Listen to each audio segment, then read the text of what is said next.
Hello everyone. आज मैं अपनी पहली सक्सेस स्टोरी पोस्ट करने जा रही हूँ। इसमें मेरी जो क्लाइंट है, मैंने उसको 14 डेज़ के टास्क दिए, जो कि थोड़ा बहुत मतलब लंबा-लंबा चल के मैंने 21 डेज़ का उसको टास्क दे दिया था एक तरीके से। एंड इन 21 डेज़ में उसने बहुत सी मूवमेंट्स देखी, बहुत कुछ देखा, उसका माइंडसेट भी चेंज हुआ। कहाँ वो पहले बहुत ज़्यादा ओवरथिंक कर रही थी, परसिस्ट नहीं कर पा रही थी, and now she can persist. And मतलब अब वो कंसिस्टेंट होकर मैनिफेस्ट कर रही हैं, एंड मूवमेंट्स भी है, बल्कि बड़ी-बड़ी मूवमेंट्स है। कहाँ उसका एसपी पहले बोलता था तुम किसी और के साथ चली जाओ, and now he is behaving like possessive और जेलस भी हो रहा है। उसको उसके बेस्ट फ्रेंड ने प्रपोज़ किया है। तो चलिए सुनते हैं इसकी सक्सेस स्टोरी, एंड मिलते हैं फिर नेक्स्ट वीडियो में। आएगा था। तो तुमने जो मुझे कोर्स दिया था मैरिज रिलेटेड मैनिफेस्टेशन का, वो मैं कर रही थी। एंड उसमें तुमने तो 14 डेज के टास्क बोले थे, बट वो 14 डेज में भी तुमने और ऐड करके ऑल्दो उसको 21 डेज का ही कर दिया, जो कि मैं कंप्लेन नहीं कर रही हूँ, बट मैं तुम्हारे एफर्ट्स को अप्रिशिएट कर रही हूँ कि तुम इतनी ज़्यादा डेडिकेटेड हो, तुम इतनी ज़्यादा एफर्ट्स डालती हो अपने कोर्स में, अपने क्लाइंट्स को लेकर के, कि सामने वाला ना कंप्लेन ही नहीं कर सकता है। और उन 21 डेज में हर एक चीज़ इंक्लूडेड रही है, चाहे वो इंसान का सेल्फ लव हो, हमारे एजम्पशंस हों, हमारे बिलीव्स हों, हमारे मेजरली तो मुझे लगा कि ये खुद को लेकर के ही है। तो थ्रू आउट द कोर्स हमने तो किया ही किया। उसमें जब हमारा कोर्स चल ही रहा था, तब मेरे एक नेबर ने ही proposed me, but I rejected that proposal because भाई मुझे नहीं चाहिए उसका कुछ भी चीज़। एंड क्योंकि मैं मैरिज मैनिफेस्टेशन अपने एसपी को लेकर के कर रही थी, तो मैं बहुत ही ज़्यादा क्लियर हूँ कि मुझे चाहिए क्या, और मुझे उसके साथ ही रहना है, मुझे किसी और के साथ रिलेशनशिप चाहिए ही नहीं, भले ही वो 3D में हो ना हो, बात की बात है। मतलब अभी प्रेजेंट में अगर वो 3D में हम चीज़ नहीं आई है, उस पर भी मुझे नहीं चाहिए कि मैं किसी और के साथ भी आऊँ, क्योंकि मैं टाइम पास नहीं करना चाहती हूँ, ना अपना ना किसी और का टाइम वेस्ट करना चाहती हूँ। तो ये एसपी का तो मैं तुमको बताऊंगी चलो बता ही देती हूँ। तो मैं और मेरे एसपी जो नो कांटेक्ट में, बिकॉज ऑफ सेवरल रीजंस, मैं उसको रिपीट नहीं करना चाहती हूँ उन रीजंस को, बिकॉज अब मैं बहुत ही ज़्यादा माइंडफुल हो गई हूँ अपने थॉट्स को लेकर के, और मैं क्या बोल रही हूँ उन सब चीज़ को लेकर के बहुत ज़्यादा माइंडफुल हूँ, तो इसलिए मैं उस चीज़ को रिपीट नहीं करूँगी। तो मेरे एसपी अभी कुछ दिन पहले, जब हमारा चल ही रहा था कोर्स, 14 डेज कंप्लीट नहीं हुए थे, तभी उन्होंने कॉल किया था and he initiated a meeting, और ही इंसिस्टेड मी कि भाई तुम आ जाओ, प्लीज़ आ जाओ। उन्होंने बहुत कहा, तब जाकर के मैं मानी। एंड वो ज़्यादा ही स्टबन हो गए थे कि नहीं तुमको आना ही पड़ेगा, मैं प्लान कर रहा हूँ, I will book your tickets and we will celebrate your birthday and all. And इससे पहले मेरे एसपी के कॉल से पहले, एक दिन पहले ही मेरे नेबर ने मुझे प्रपोज किया था। यस, मेरे नेबर ने मुझे प्रपोज किया था, एंड लाइक उसको मेरे एसपी को पता है कि I was in A relationship with him. तो जब मैं और मेरे एसपी रिलेशनशिप में थे भी, तो भी उसने मुझे प्रपोज किया था, बट मैंने बहुत ही क्लियरली कह दिया था कि भाई नहीं, मैं किसी और के साथ हूँ। एंड जब मेरा और मेरे एसपी का नो कॉन्टेक्ट हो गया, मतलब वो 1 साल से ज़्यादा हो चुका है इस चीज़ को, लाइक अब धीरे धीरे उनके साइड से कम्युनिकेशन आती है। तो मेरे नेबर को इस चीज़ का पता चला कि मेरे और मेरे एसपी के बीच में जो भी सीन चल रहा है, तो ही अगेन प्रपोज्ड मी। एंड मैं फिर से उसको रिजेक्ट की कि नहीं, मुझे नहीं चाहिए, बिकॉज मैं उसके साथ ही रहना चाहती हूँ एंड ऑल। तो उसने थोड़ा और भी थोड़ा मैनिपुलेट किया कि नहीं तुम मेरे साथ आ जाओ, और इन फ्यूचर हमारी शादी होगी तो तुम्हारा तो मायका भी बगल में होगा। भाई मैं इतना ज़्यादा नहीं सोचूंगी, क्योंकि मुझे तुम्हारे साथ आना ही नहीं है। मैं टाइम पास के लिए भी नहीं करना चाहिए, और मुझे कोई जेन्युइन फीलिंग्स भी नहीं है तुम्हारे लिए। मैं तुमको एज अ फ्रेंड भी नहीं देखती हूँ। एंड जब मेरे एसपी का कॉल आया था, तो मेरे एसपी ऐसे इमोशंस नहीं दिखाते हैं। और क्योंकि अभी 1 साल से ज़्यादा हो चुका था नो कॉन्टैक्ट को, मतलब 1.5 साल से ज़्यादा हो चुका था इन सारी चीज़ों को, हमारे ब्रेकअप को। लेकिन अब वो कुछ टाइम से हमारे ब्रेकअप को थोड़ा टाइम हो गया है, तो अब वो और भी ज़्यादा एक्सप्रेसिव नहीं है। वो नहीं, सिर्फ उनके साइड से बीच में कुछ टाइम से अब उनके साइड से कॉल वगैरह मैसेज वगैरह आता है, अदरवाइज़ मैं अपने साइड से नहीं करती। उनका आया और उन्होंने मीटिंग वगैरह के लिए बोला, ठीक है, एट द एंड मैं मान गई।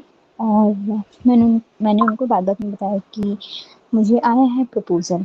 बाकी जैसे मैं पहले उनके पीछे भागती थी, चेज़ करती थी, उनको बेग करती थी कि सब चीज़ ठीक कर लेते हैं, सॉर्ट कर लेते हैं, आप अपने घर में बात कर लो और आप एफर्ट्स डालो, थोड़ा स्टैंड वगैरह लो।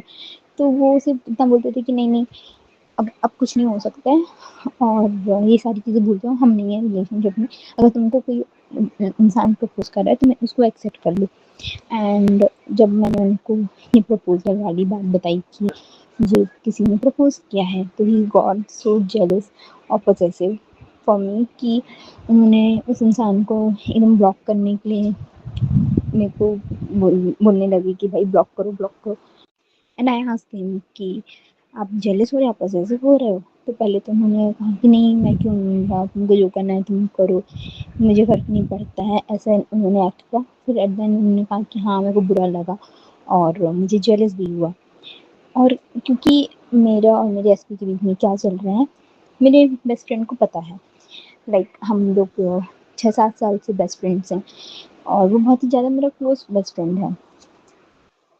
तो I share with him everything. After मेरे और मेरे एसपी की जो भी बात हुई, I told my best friend कि यार देखो ऐसा ऐसा है, मैं मिल रही हूँ उनसे फॉर 2 days। एंड मेरे बेस्ट फ्रेंड ने तो बस उस समय सिर्फ एक थम्स अप का इमोजी भेजा, और उसके बाद से उसने बिल्कुल अपने साइड से कॉन्टेक्ट बंद कर दिया। मैं भी क्योंकि बिजी हो गई तो मैं भी नहीं करी।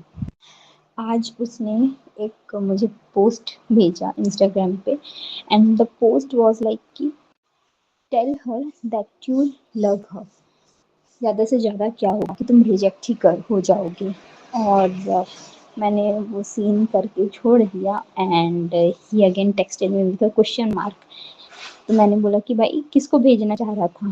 तो मैं सिर्फ ऐसे एक्ट की कि मुझे समझ नहीं आया कि क्या है। मैं थोड़ा अनबॉदर्ड और नासमझ एक्ट की, बिकॉज भाई मुझे अपने बेस्ट फ्रेंड से भी चीज़ नहीं चाहिए। ही नेवर एक्सप्रेस दिस पहले कभी, और हमारे बीच में ऐसा कुछ बॉन्ड भी नहीं था कि फीलिंग्स वगैरह आ जाएं, बस हम अपनी बातें शेयर करते थे। सो या वो सारी चीज़ें हुई। और ड्यूरिंग योर मैनिफेस्टेशन कोचिंग गाथा you really help me a lot. और इस कोचिंग से जितने भी टास्क तुमने मुझे दिए उन सब से भी मुझे बहुत ज़्यादा हेल्प हुई। लाइक मैं अब अपने थॉट्स पे, अपने इनर कॉन्वर्सेशन में बहुत ज़्यादा माइंडफुल हो गई हूँ कि अगर मैं सोच भी रही हूँ अगर मेरे को कुछ नेगेटिव, या फिर मैं बैठे बैठे ही ना पहले बहुत ही ज़्यादा इनर कॉन्वर्सेशन अपने एसपी से लड़ती रहती थी, उसके बारे में गंदा गंदा सोचती रहती थी, और बस से बस सिनेरियो इमेजिन करके रोती रहती थी। और गाथा, मैं जानती हूँ कि गाथा ने ग्रुप में ये मैसेज डाला है, और मोस्ट ऑफ यू गाइज आप लोग यही करते होंगे कि अगर आप लोग खाली बैठे हो तो आप लोग ना बस से बस इमेजिन कर लेते होंगे कि आपके एसपी चीट कर देंगे, आपके एसपी उसको टेक्स्ट कर रहे होंगे, उस इंसान को टेक्स्ट कर रहे होंगे जो जिसको आप पसंद नहीं करते हो, या फिर दूसरी लड़कियों के पोस्ट पे कमेंट कर रहे होंगे, या फिर आप लोग बैठ के इनर कॉन्वर्सेशन में ही लड़ रहे हो अपने एसपी से। Please guys stop it right now, क्योंकि ये सारी गलतियाँ मैंने करी हैं, और जो भी सिचुएशन आई है वो मेरी ही मैनिफेस्टेशन से आई है। तो अब मैं बहुत ज़्यादा माइंडफुल हो गई हूँ कि मैं इनर कॉन्वर्सेशन में भी क्या कर रही हूँ, मैं क्या मेरे क्या अजम्पशन्स हैं, क्या बिलीव्स बन रहे हैं, मैं उन सारी चीज़ों को लेकर के बहुत ज़्यादा माइंडफुल हो गई हूँ। मैं बहुत ही ध्यान रखती हूँ कि मेरे अराउंड क्या बातें हो रही हैं, और मैं ट्राई करती हूँ कि मैं नेगेटिव ना बोलूँ खुद को लेकर के, खुद के एसपी को लेकर के, because you are the creator guys. और जब तक आपको पता है कि आपकी लाइफ है, आपके ही हाथों में है, आप ही उसको क्रिएट कर रहे हो, तो आप अपने बारे में क्यों बुरा सोचोगे, आप अपने लाइफ के बारे में क्यों बुरा सोचोगे। तो गिव इट अ ट्राई। गाथा का जो कोर्स है उसके टास्क बहुत ज़्यादा हेल्पफुल है, तो गिव इट अ ट्राई। और ये सच में बहुत ही ज़्यादा हेल्पफुल है। मैं गाथा को 5 साल से जानती हूँ, और ये बंदी चाहे टैरो हो, चाहे स्पेल्स हो, बेलिफ्स हो, और अब तो मैनिफेस्टेशन की जर्नी में भी आ चुकी है। ये बहुत ज़्यादा जेन्युइन है, सिर्फ जेन्युइन नहीं, ये बहुत ही ज़्यादा स्वीट भी है। She will help you a lot. गाथा का ये जो कोर्स है, इससे मेरे को और भी ज़्यादा हेल्पफुल हुआ, और भी ज़्यादा हेल्प मिली कि इसने ना मेरा क्रिएटिव सेल्फ जगाया है कि भाई अगर तुम ही क्रिएटर हो, तुम क्रिएटर हो अपनी लाइफ के, तुम्हारे हाथ में सारी चीज़ें हैं, तो जब तुम जानते हो कि तुम जो सोचोगे खुद के बारे में वही होगा, तो तुम अपने बारे में क्यों गंदा सोचोगे, अपने एसपी के बारे में क्यों गंदा सोचोगे, अपनी लाइफ के बारे में क्यों गंदा सोचोगे। भाई तुम्हारी लाइफ है, तुम कैसे अपने बारे में गंदा सोच सकते हो। तो बहुत ही ज़्यादा मेरे को तो हेल्प मिली है, और मुझे कई छोटी छोटी कई सक्सेस स्टोरीज भी मेरे साथ हुई हैं, बहुत ही ज़्यादा, जो मेरे लिए बड़ी बात है।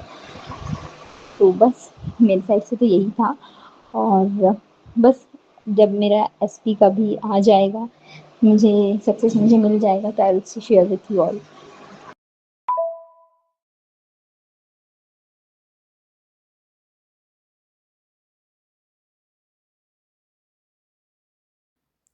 तो ये थी इनकी सक्सेस स्टोरी, एंड बहुत जल्दी अपनी फाइनल सक्सेस स्टोरी के साथ आने वाले हैं। तब तक के लिए आप लोग देखिए कि इन्होंने कैसे अपना माइंडसेट चेंज किया। देखो, अगर आप लोग ना 14 डेज़ नहीं लेना चाहते, दैट्स ओके, बट जो मैं अपनी कम्युनिटी में जो भी आपको टास्क देती हूँ, अगर आप वो भी करो तो भी आप मैनिफेस्ट कर सकते हो। यू कैन मैनिफेस्ट, बट जो 2 चीज़ें लगेगी, एक परसिस्टेंस और एक कंसिस्टेंसी। इनके साथ आप कुछ भी मैनिफेस्ट कर सकते हो। एंड सबसे इम्पॉर्टेंट है ग्रैटिट्यूड और सेल्फ कॉन्सेप्ट। इन चीज़ों पे हम अपने आने वाली वीडियोज़ में बात करेंगे। मिलते हैं फिर नेक्स्ट वीडियो में। बाय।